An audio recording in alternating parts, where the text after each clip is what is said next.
वफाकी वजीर दाखिला राना सनाउल्लाह ने कहा है कि पार्लियामेंट को एक साइड पर रख दिया, कल को मुल्क का बजट भी सुप्रीम कोर्ट पास कर ले।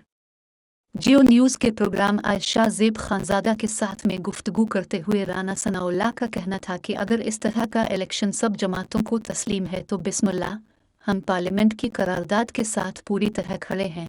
जब तक तमाम स्टेक होल्डर का इत्तेफाक ना हो इलेक्शन का अमल बेसूद होगा। फंड्स मिल भी जाएं तो ये इलेक्शन कमीशन के पास सुप्रीम कोर्ट के पास रहेंगे। उन्होंने कहा कि सुप्रीम कोर्ट पार्लियामेंट को एक साइड पर कर दिया है, कल को मुल्क का बजट भी सुप्रीम कोर्ट पास कर ले। जिस इलेक्शन में फौज और अदलिया शामिल ना हो कौन शफाफ समझेगा।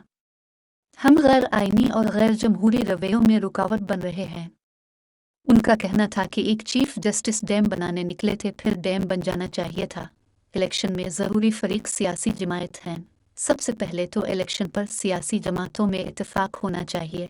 फसाद अगर किसी फितने का ख्वाब है तो शायद वो 14 मई को पूरा हो जाएगा। जो बेंच अब बना है, क्या कोई बंदा है जिसको एतराज़ ना हो।